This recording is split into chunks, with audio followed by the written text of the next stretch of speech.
நம்முடைய ஆண்டவரும் இரட்சகரும் கர்த்தருமாகிய இயேசு கிறிஸ்துவின் நாமத்தினாலே இந்த காலை வேளையில உங்களுக்கு வாழ்த்துதலையும் வணக்கத்தையும் ஸ்தோத்திரங்களையும் கூறிக்கொள்ளுகிறேன். 7வது வாரமாக உன் கண்களை ஏறெடுத்து பார் என்கிற தலைப்பின் கீழே ஆபிரகாம் மோரியா மலையை ஏறெடுத்து பார்த்தலும் மோரியா மலையிலிருந்து அவன் ஏறெடுத்து பார்த்ததையும் இந்த நாளிலே நாம் தியானிக்க இருக்கின்றோம். இதனை நாம் ஆதியாகமும் 22ஆம் அதிகாரம் 4ஆம் வசனம் மற்றும் 13ஆம் வசனங்களிலே நாம் வாசிக்கின்றோம். ஆபிரகாம் ஒரு புறஜாதிய வணக்கத்திலிருந்து, புற தெய்வ வணக்கத்திலிருந்து ஆண்டவராகிய பரலோக தேவனாலே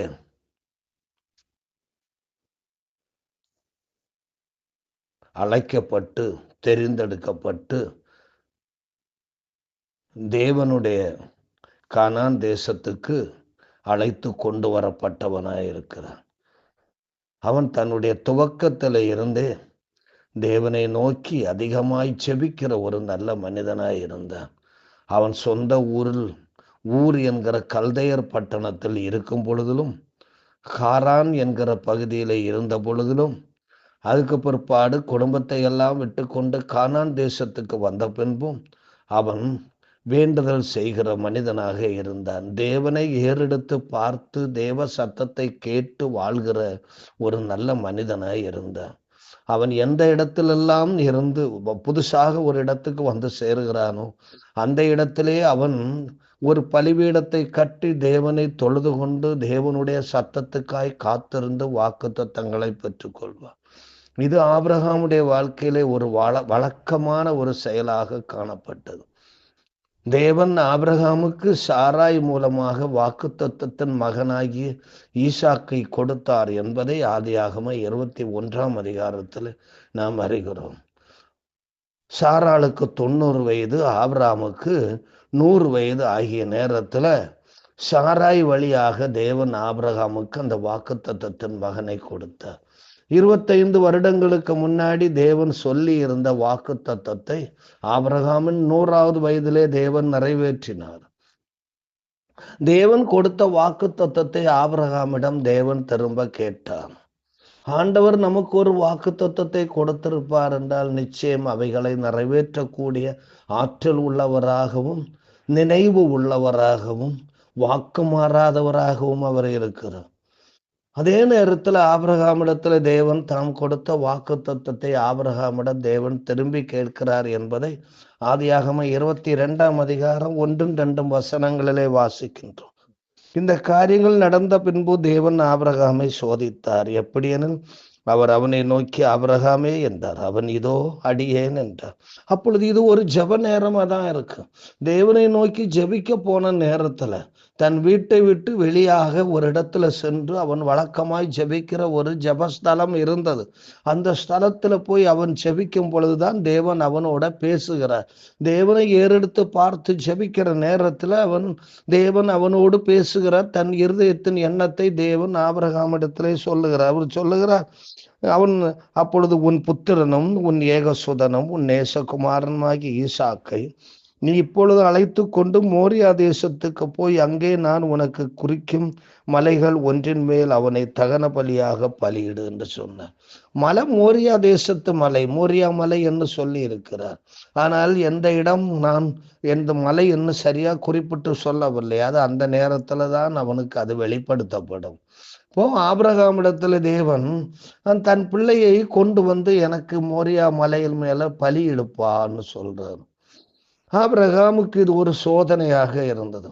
ஆபிரகாம் தன் மகனை விடவும் தேவன் மேல் அதிக நம்பிக்கை வைத்துள்ளவன் என்று நிரூபிக்க வேண்டும். அதைத்தான் ஆண்டவர் கேட்கிறாரு. அவன் உண்மையா என் மேல பிள்ளையை விடவும் என் மேல அதிக நம்பிக்கை வச்சிருக்கிறானா? 2வது, தேவனுக்கு பயப்படுகிறவன் என்பதை அவன் நிரூபிக்க வேண்டும். ஏன்னா பயப்படுகிறவன் கேட்கறத திரும்ப கொடுத்துருவான், பயப்படாதவன் கண்டுக்கவே மாட்டான். அப்படி இவன் தேவனுக்கு ஆபிரகாம் பயப்படுகிறானா இல்லையா என்பதை நிரூபிக்கணும் இல்லையா? 3வது, எல்லாவற்றையும் விடவும் தேவனுக்கு முழுமையாக கீழ்ப்படுகிறவன் என்று அவன் நிரூபிக்க வேண்டும்.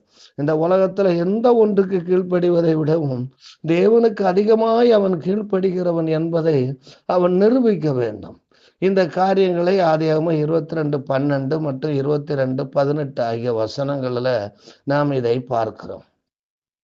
தேவனுடைய நடத்துதலை தன் வாழ்விலே கொண்டிருந்த ஆபிரகாம் தன் தரிசனத்தில் பார்த்த மலையை தூரத்தில் ஏறெடுத்து பார்த்து கண்டு கொண்டான் என்று 22ஆம் அதிகாரம் 4ஆம் வசனத்துல இருக்கு.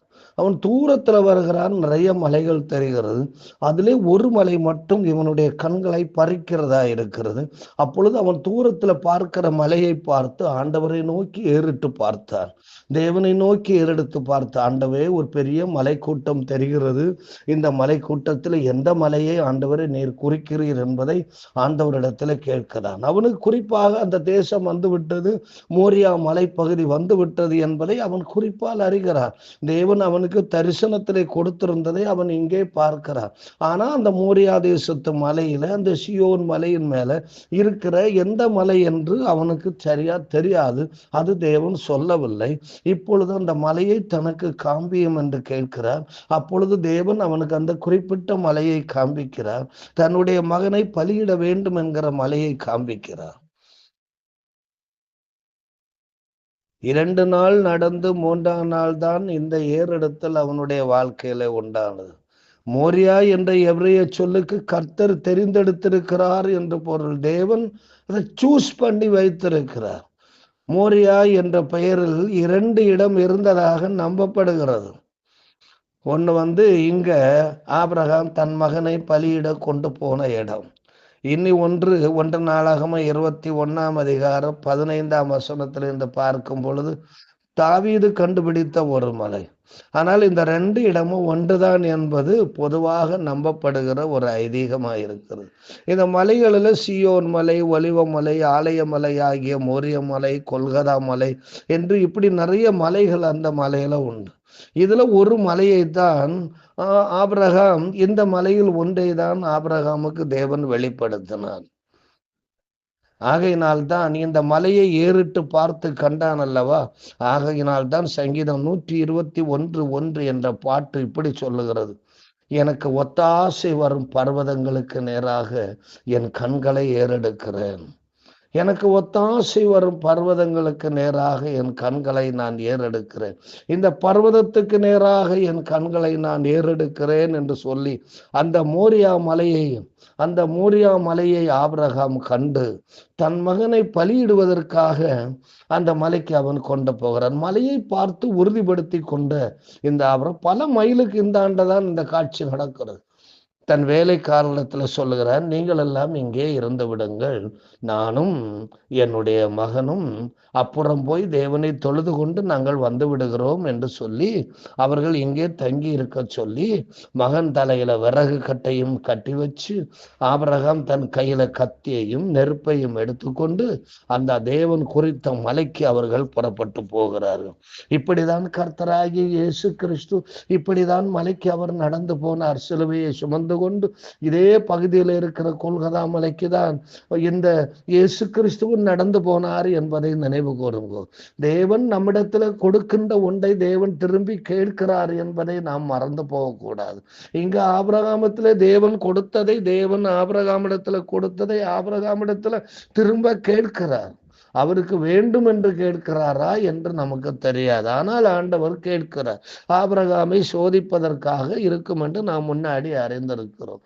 நம்மிட வாழ்க்கையிலும் தேவன் நமக்கு கொடுக்கிற நன்மைகளை, ஆசீர்வாதங்களை தேவன் திரும்ப கேட்கிறார். அவைகளை நாம் காணிக்கை முறையிலேயோ மற்ற ஏதோ விதங்களிலேயோ ஆண்டவருக்கு செலுத்த கடனாளிகளாய் இருக்கிறோம். தேவன் கேட்பதை நாம் எந்த முரண்டு பிடித்தலும் இல்லாதபடிக்கு திரும்பி தேவனுக்கு கொடுக்கும் பொழுது அது ஒரு ஆசீர்வாதமாகவே இருக்கும். இந்த மோரியா மலையில வந்த பிற்பாடு தன் மகனை கட்டி, பலிபீடத்தை கட்டி, தன் மகனை கட்டி பலிபீடத்தின் மேல விறகெல்லாம் அடுக்கி அதுக்கு மேல மகனை கட்டி வைத்து கொண்டு பரலோகத்தின் தேவனை திரும்பவும் ஏறெடுத்து பார்க்கிறார்.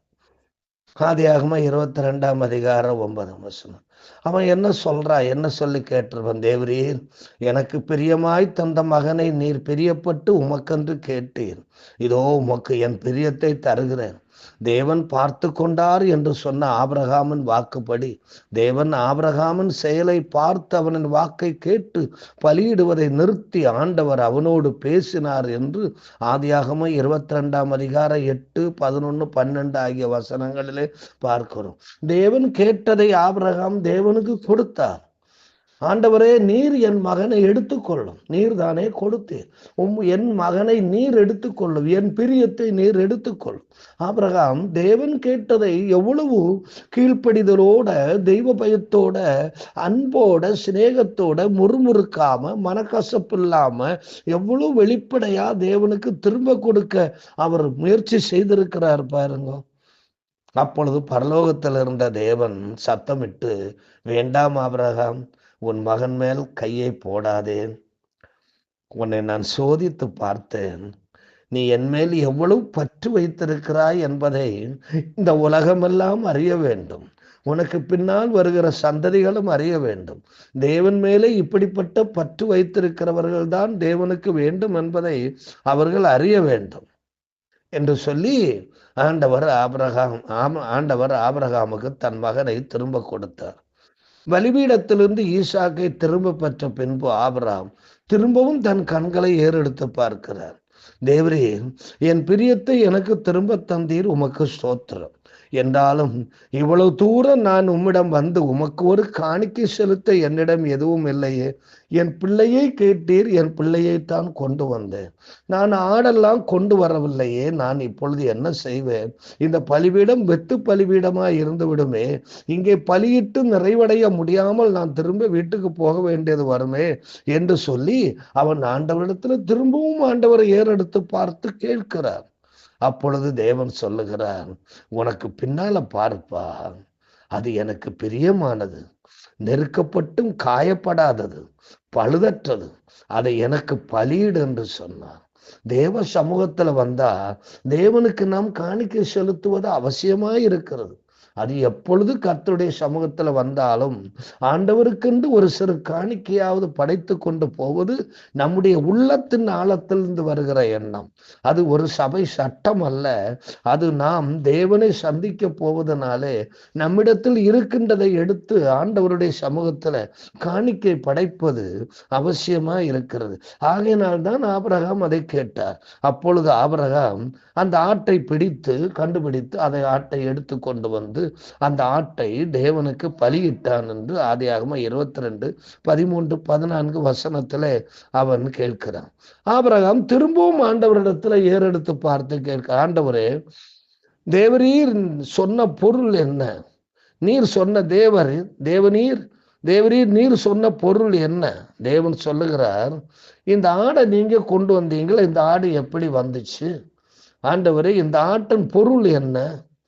இந்த முள்ளுக்குள்ள அகப்பட்டு காயப்படாத ஒரு சின்ன பழுது கூட இல்லாம இந்த ஆடு மட்டும் எப்படி இந்த மோரியா மலையில வந்துடுச்சு?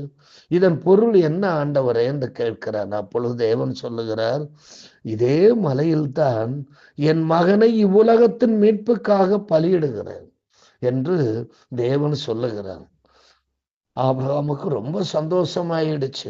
தன் மகனை திரும்ப கொடுத்துட்டு, என்னுடைய மகனை தேவன் எனக்கு திரும்ப கொடுத்துட்டு தேவன் தன்னுடைய மகனை இந்த மலையில பலியிட போகிறாராமே, இது ரொம்ப விசேஷித்த காரியமா இருக்கிறதுன்னு தேவன் மேல ஆபிரகாமுக்கு மிகுந்த பயபக்தி உண்டாயிடுச்சு. அப்பொழுது ஆபிரகாம் திரும்பவும் ஆண்டவரிடத்துல ஏறெடுத்து கேட்கிறான், ஆண்டவரே, என்ன ஆயுசு நாளில அந்த அந்த அந்த அந்த உங்களுடைய மகனை எனக்கு காண்பீங்க, அந்த ஆட்டுக்குட்டியை எனக்கு காண்பீங்க ஆண்டவரே என்று சொல்லி ஆபிரகாம் கேட்கிறான்.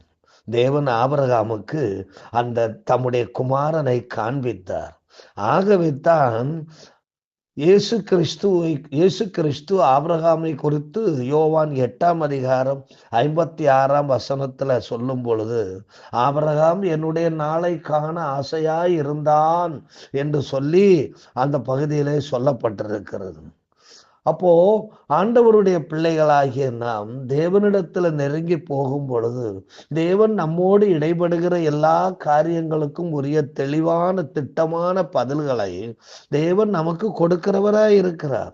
ஆண்டவரோடு உள்ள அந்த நெருங்கிய உறவு நமக்குள்ள இருக்கும் பொழுது தேவன் எல்லா காரியங்களையும் நமக்கு சின்ன பிள்ளைக்கு சொல்லி கொடுக்கிறது மாதிரி சொல்லி கொடுத்து நம்மை நடத்துகிறார். நாம் தேவனை ஏறிட்டு பார்க்கிற பழக்கம் நமக்குள்ளே இருக்க வேண்டும். சின்ன விஷயமானாலும் தேவனிடத்துல கேட்டு முடிவு பண்ணுகிற வழக்கமா இருக்கும். ஆனால் தேவன் நம்மை நம்பி நம்மோடு அவர் பேசி தம்முடைய விருப்பத்தை நம்முடைய வாழ்க்கையில வெளிப்படுத்துவார். இந்த ஆபிரகாம் ஏறெடுத்து பார்த்து ஜெபித்ததை போல நீங்களும் உங்கள் குடும்பத்திற்காக, உங்கள் சபைக்காக, ஆத்துமாக்களின் மீட்புக்காக தேவனை நோக்கி ஏறெடுத்து ஜெபித்து பழகுவீர்களா? ஆண்டவர் தாமே உங்களை ஆசீர்வதிப்பார். ஆம்.